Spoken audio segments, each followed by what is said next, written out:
joining me on my soapbox today. My name is Mindy Preffling, and I'm the Client Services Senior Manager for Spencer Ogden, a global energy and infrastructure recruitment agency. My guest today is Georgia Nixon, Associate Director of Spencer Ogden's New York office. Georgia and I have worked together for several years, and I greatly admire her leadership style and the way she's grown her career with us. She started with the Academy at Spencer Ogden in Singapore back in 2014 and has since worked her way up to a senior leadership position, and she is the first woman associate director for the US. On today's episode, we'll be discussing Georgia's impressive career, her style of leadership, how to encourage more diverse people to enter leadership roles, and whether caring too much is a positive or a negative thing. We talk about her history and experiences in her various positions at Spencer Ogden and how she has handled the move from being a consultant to now being a leader. So I'm really excited to have you on my soapbox today, Georgia. Thank you so much for joining me. We brought you on today because you're Spencer Ogden homegrown talent. You started in Academy about 8 or so years ago and have worked your way up now to the Associate Director for New York City. So first, welcome. Thank you for coming. Thank you for having me. So excited to be here. So I thought it would be valuable. I know I kind of gave like a high level overview, but I'd love for you to kind of talk to us about your journey with Spencer Ogden, where you started and where you are now, high level. Yeah, totally. So I think what's interesting about my experience, so I actually worked for another agency before Spencer Ogden for like 18 months. And it was like, there was no structure, no learning and development. I was the youngest person, everyone else was like in their 40s. It's an IT recruitment firm, very small. And I think one of the things that attracted me so much about Spencer Ogden was the academy and all of that kind of stuff. And so you're like, when I joined, I was like, I want to be treated like a fresh graduate. I want to go through the academy. I want to learn all the modules. I want to learn how Spencer Ogden does things. And I think what's funny is I think a lot of people think because I'm English that I started out in the UK, and I didn't. I joined the Singapore office, and that was sort of my first experience at Spencer Ogden. And it was a great experience. It was a bigger office then. It was great to join the Spencer Ogden office. That was like, at the time, I feel like it was like 60 people. I don't know if that's just like, I'm getting old in my memory when I was like 23, but it felt like it was huge.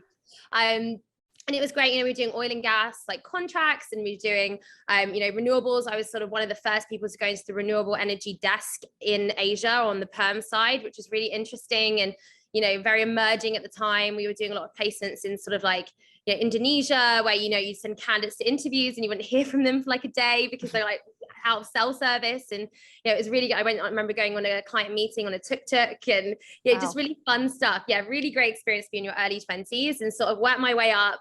And I remember sort of hearing the buzz about the New York office. It just opened and I was like, okay, I really love Spencer Ogden and our brand and what we've been doing and all of the clean energy piece. And, I was like, I want to work for a more entrepreneurial version of the Spencer Ogden that I knew. So I moved over to New York, so January 2017, and I've been here, which is crazy because I sort of said to myself, I'll be here a year, and it's been 5.5 years, and I've married a guy from America, and very much settled here, which is crazy. But yeah, I mean, I came over as an individual contributor with the goal of sort of launching or helping to launch the finance team. I think when I think about where we were back in 2017, we didn't really have any client relationships. It was kind of a little bit cowboy, very entrepreneurial, not a lot of process, and sort of my journey at Spencer Ogden, I've sort of took that team, grew it to sort of a team of 12, kind of at its peak. And then just over time, inherited more and more teams. And I think, it wasn't easy really from the start. I sort of inherited 2 people when I came to New York. And I think when you inherit people, there's always the challenge of like a different way of doing things. And, I lost those people, they left and went on to do great things. And then I sort of hired my first kind of graduate in Haley Dalton, who worked for me for 5 years and has a very special place in my heart and, has gone on to do something amazing. And, now we've got some great organic talent sort of coming through in the New York office, and Sadie sort of running that team. And, over time, as I was mentioning, kind of took over renewables and power and utilities, and now sort of managed the office, which is, as of this week, so we've got, 60 starters. I think we're about 46, 47 headcount, which is crazy when I think about the startup that we were back in 2017. And yeah, that's kind of my role now, is sort of running the office, and I've been running the office for the last year. And definitely it's been a ride. So basically in the last 5.5 years, you went from managing 1 or 2 people to managing 46 or 47 Yeah. people. Yeah. Pretty much. And Well, do you know what's funny? So someone actually told me this, and I think it's very true. I think the journey that you go on from managing sort of like 1 or 2 people to 5 is a huge journey. Then again, going from 5 to 10 feels massive. And then really from there, it just kind of gets easier because you just find ways to sort of, okay, I'm going to fold you onto this person, and you create that succession. And just over time, you just find a way of like, you're ready to take on more when you kind of got time in your week and you're like, okay, I'm ready for the next challenge, and certainly not ready for that. Yeah, I've no time in my week. So we also get better at it, right? Over time, or I like to think that we get better. Yeah, no, definitely. I think you just learn little ways of like managing things. And I think, a big thing for me, I'm definitely very type A, definitely a sort of control freak in many senses. And I think, the biggest thing is sort of learning to let go of stuff and say no to things and sort of prioritize, which I just always want to do everything. I'm like, I can do it all. No, yeah, sometimes you do have to say no to things.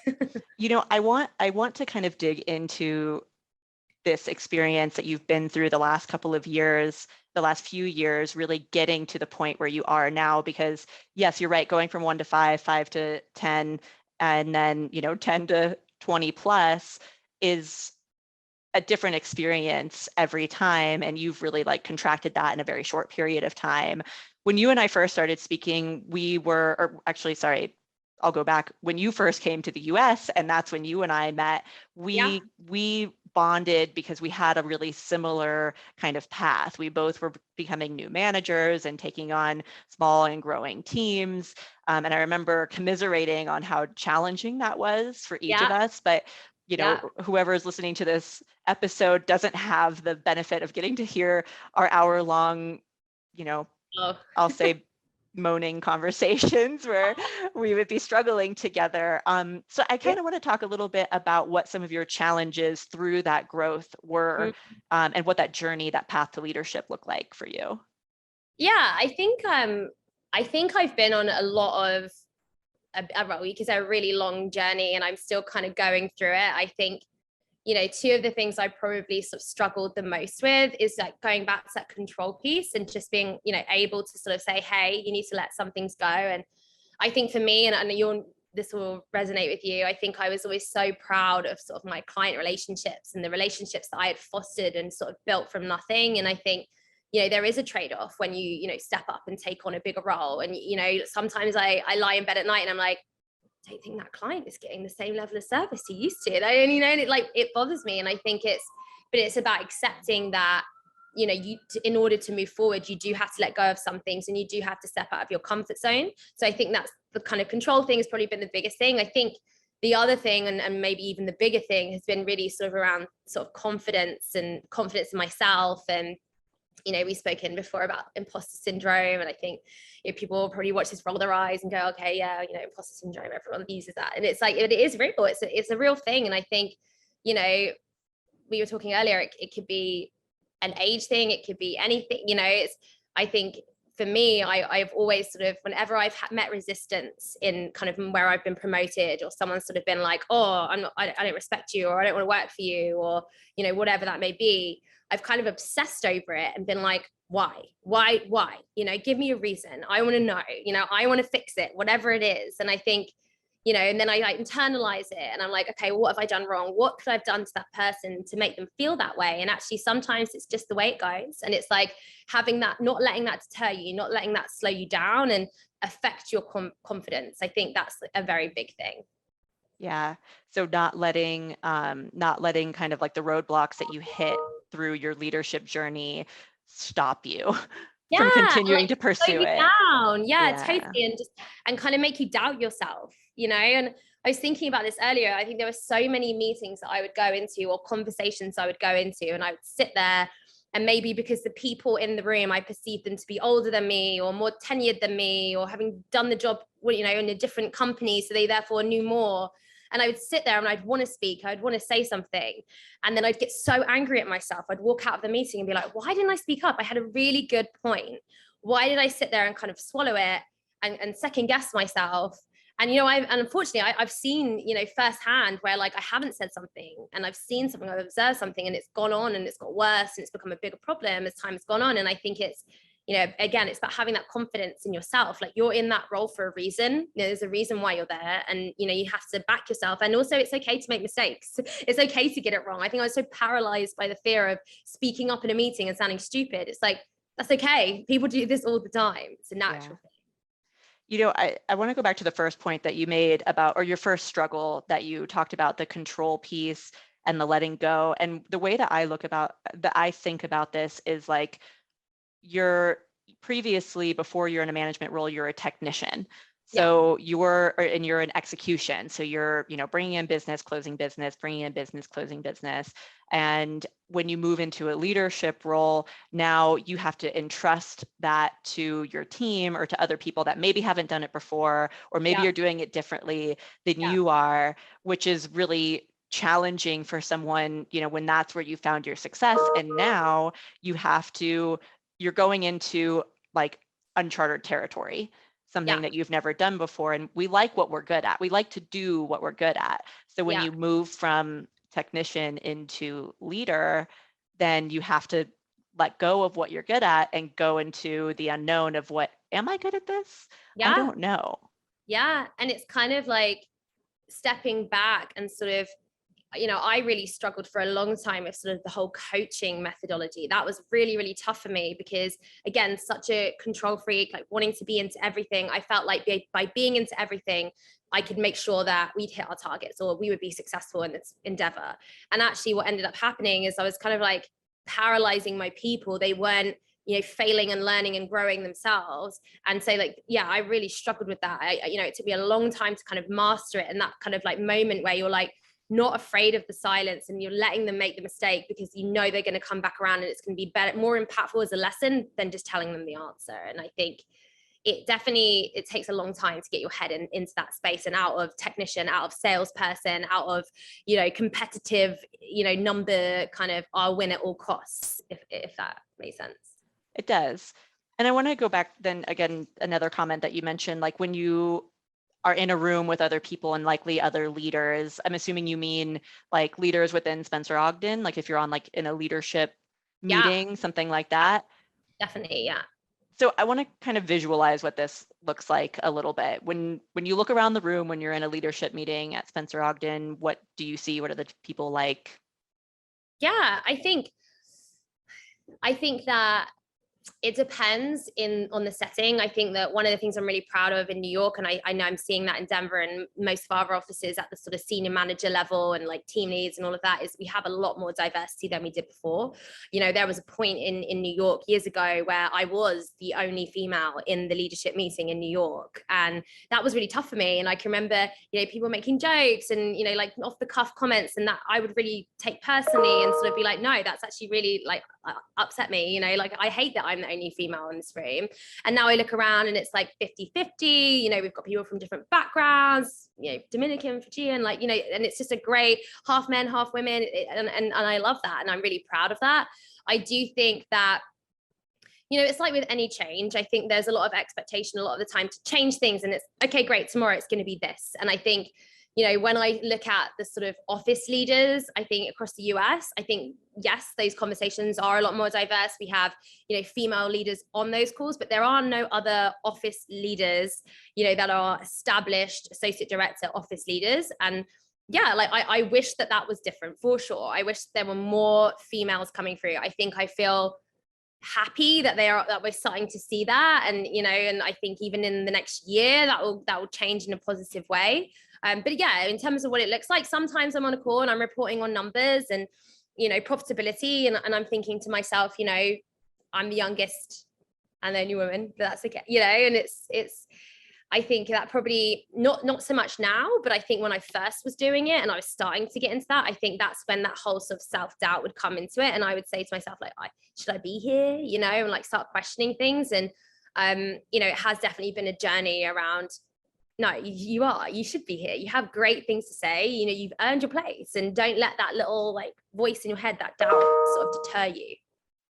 Yeah. I mean, in the last 5.5, 6 years that you and I have both been here, I definitely think there have been some marked changes within the organization. Like we have evolved a lot as a company to become more diverse in age, in sex, in race, like everything. So I agree with you. I think there's been a lot of ground covered. And I don't know if you have any insight or like your own thoughts on this, I should say. Like, what do you think helped with the evolution of Spencer Ogden to get to where we are now, to be a more diverse and inclusive company?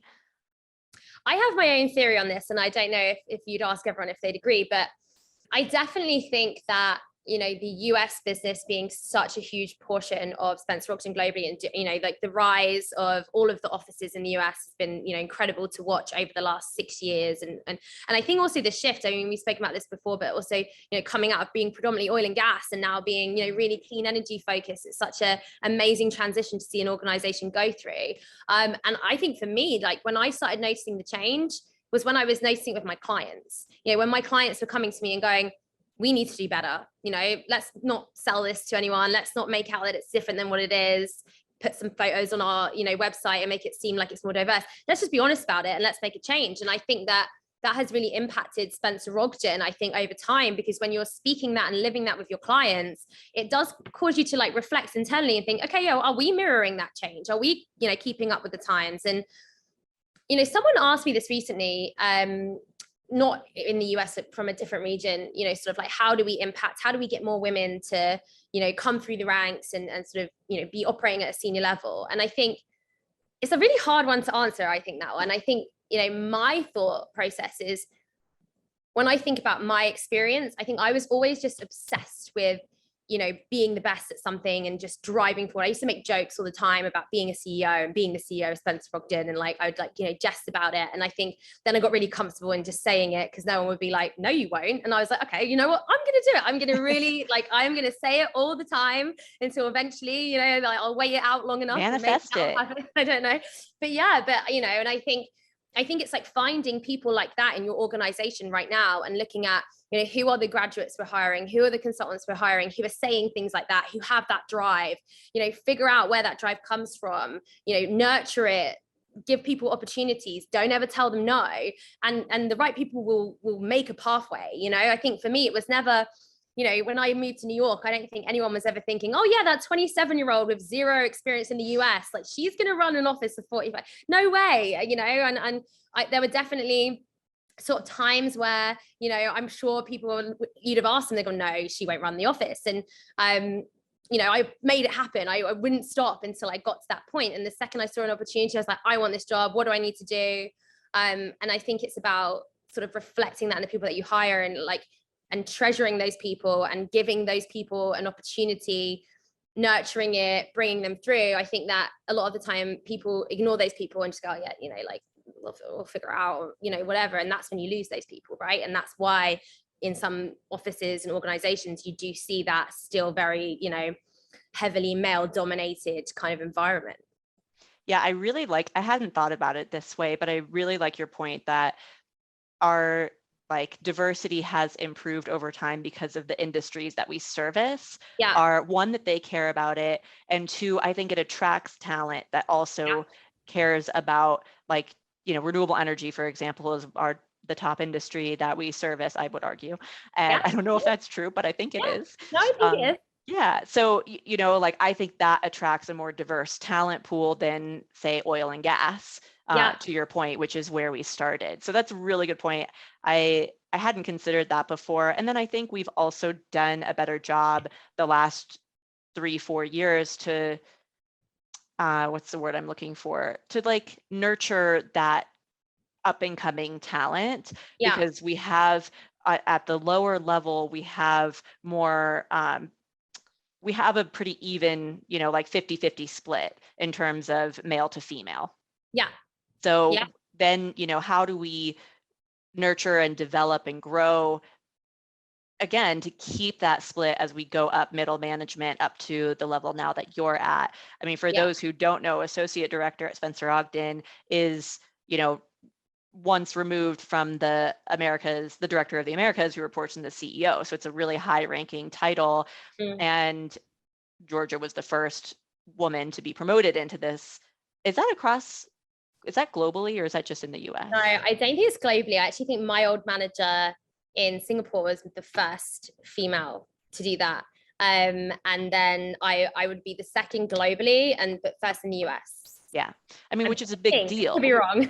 Yeah, which is a big deal. And to your point, I hope and I think we see runway for more women to be promoted into this level over time. So I think we've evolved a lot as an organization, just in terms, I would say the second piece would be just how we're developing and nurturing that talent to grow into these higher level positions. Yeah, I would totally agree with that. I think that's really fair. And I think it's also just, I definitely feel like it is a different organization. I feel like one of the things that I was really passionate about, and I can remember you also being really passionate about, was like, how do we create this pathway, for other people coming through where people can see how it's possible. I think that, I always felt like things were hard.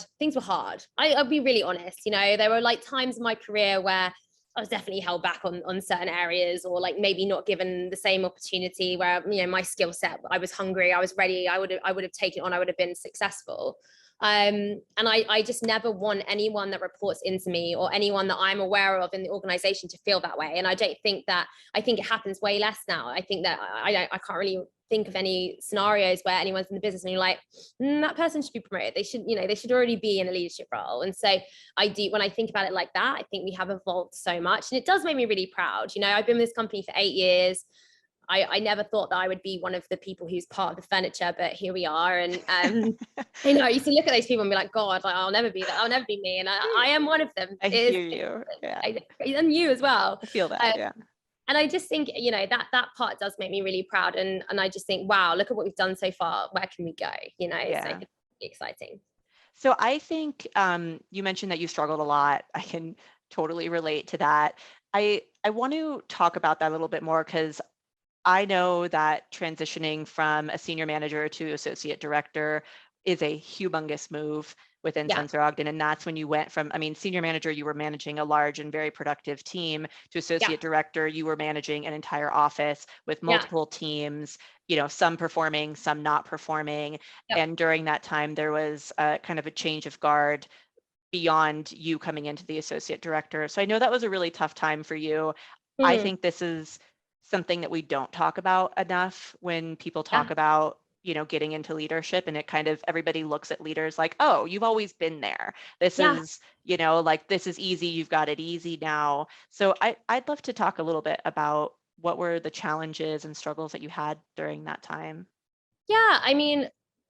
I think when I sort of imagined what it would feel like to get this promotion, because I had wanted this job for so long, I think, I've been in this office 5.5 years, I care, about every little blade of astroturf grass in the office, like I genuinely do. I really care about every person in the office, and I always have done. And I think, in my head, I was like, this is going to be the pinnacle of my life. And I'm not sure whether that's because I'm always looking for something more, that when it happened, I was like, okay, well, now what do I need to do? Maybe there's a huge part of that. I think there was also, there was definitely resistance that I didn't anticipate. There were ones that I anticipated. There was some situations I didn't. And I think it's tough. I think it goes into that sort of confidence piece. You can't help but take that stuff personally, and I think that it does weigh on you. It weighs on your personal life. I think when I was experiencing, I'm so grateful for my husband, and the times where we'd be walking the dog at night, and my bot Henry, I'd be on the phone to Henry at like 9 p.m. like can we talk this through? And it's definitely, I look back on it and I think it definitely took a toll on me. Just people leaving because and I never felt like I got a really good reason. And I think that's, again, another thing. I think, I don't know if this is a female thing or just my personality type, but I always wanted to know why. I'm like, why is it that, you felt that you had to respond this way, or, there was, I don't know, like you couldn't give me a reason.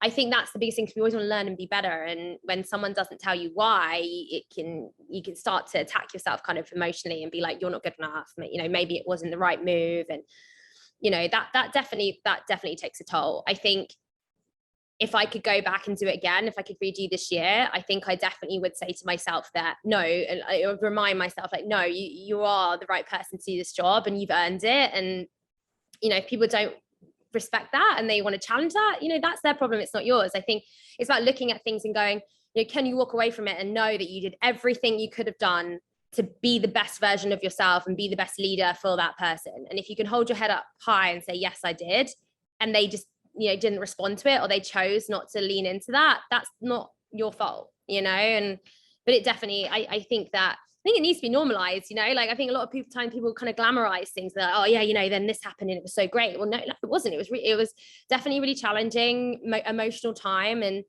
I think I don't know, I just had to really kind of stick with my vision on what I felt like I could bring to this job.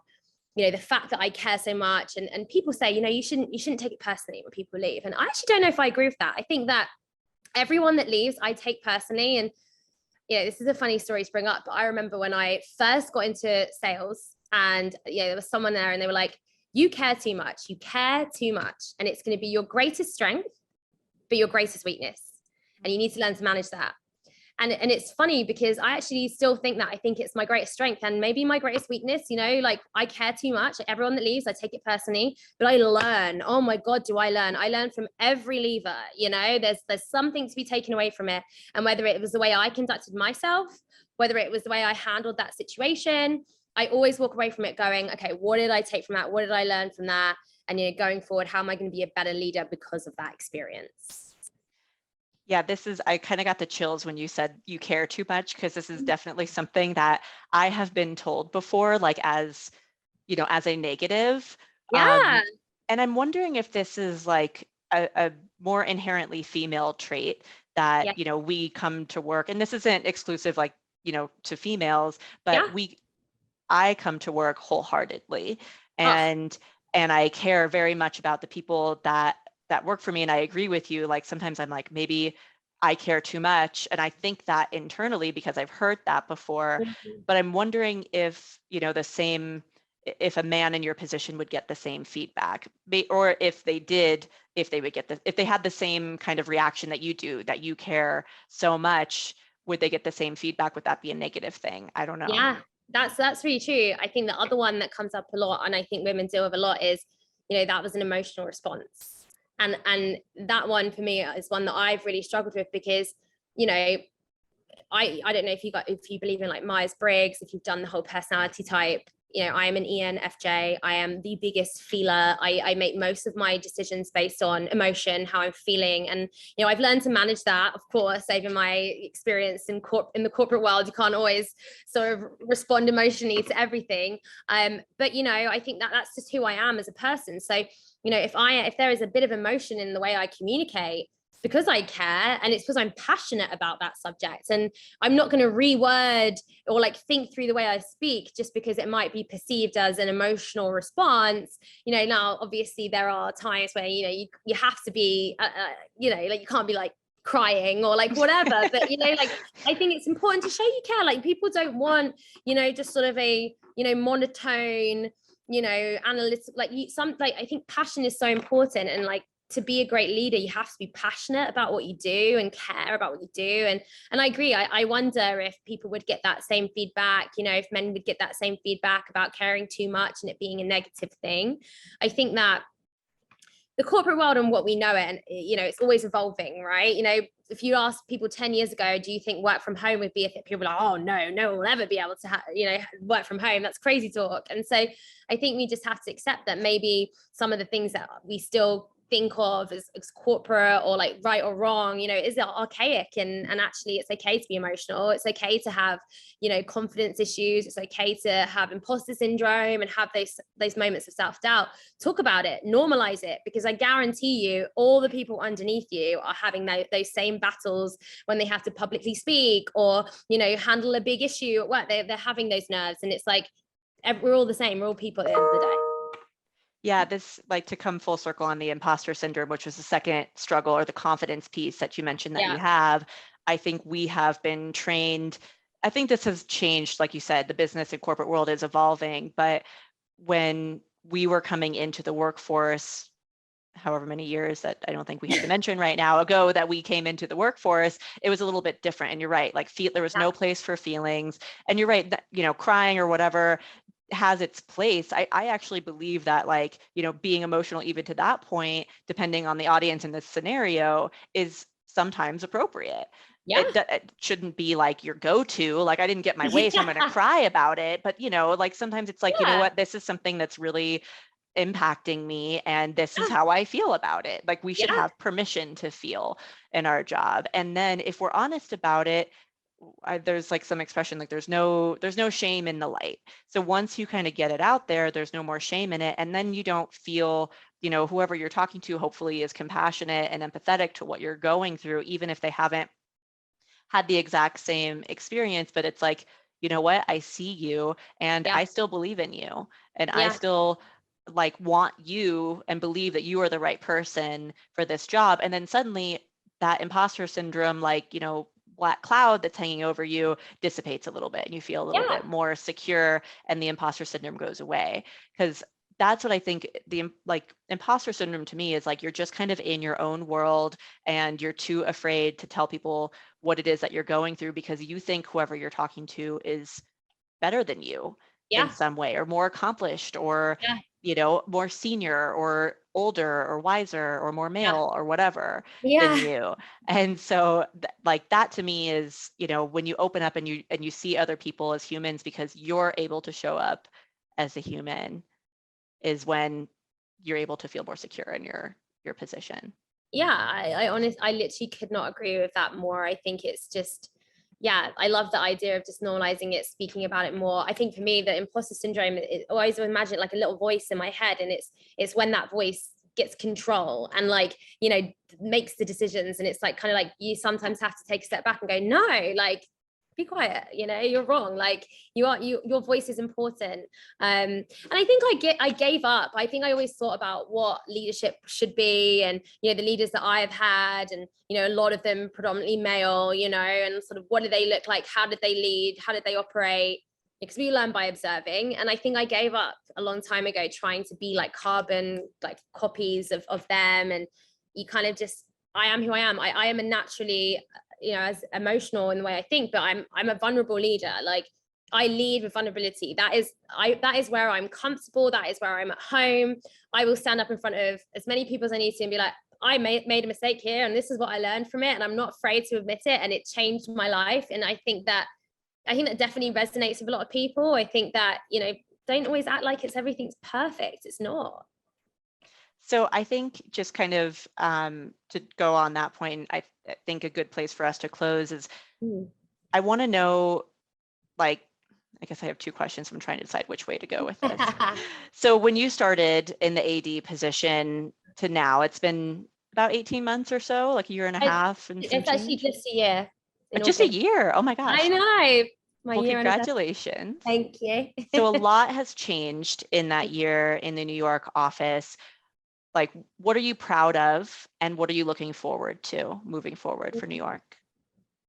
Oh, I'm proud of so many things. I'm proud of my leadership team. I'm proud that, we have, a male manager that, once said to me, he said to me recently, it's like, I only really buy leadership books written by women because I just want to, like, learn how they think. And if you'd have told me that someone had said that in a leadership meeting 4 years ago, I'd laughed in your face, like, no way. And I just, it's so empowering, it's inspiring. Yeah, so that was really inspiring to me, and I just think that makes me really proud. And I just think, yeah, we've come so far since where we were before, and looking forward and sort of the future, I think we have so many talented people coming through the ranks. I think we have the most people we've ever had, in that sort of like 1 to 2 year experience range. And I'm getting to a point where I'm like, oh my God, I need to, like, think through people's careers in a more individual level. Like, where are you going to be? What could you be doing? And that makes me so excited. I think for a really long time, it was like, how are we just going to get the head count? Or how are we going to get people to, get past a year? And now I just, it's just so great to see the office kind of like get that, critical mass and start to grow and become its own thing.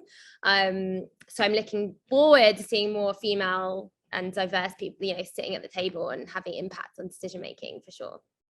That's awesome. Well, thank you. I really, really enjoyed this conversation with you, Georgia. Thank you so much for joining today and for being vulnerable on this Guys, platform, because I know it's not easy being yeah, like seeing the little record. So thank you for being vulnerable and open for this conversation today. it's been my pleasure.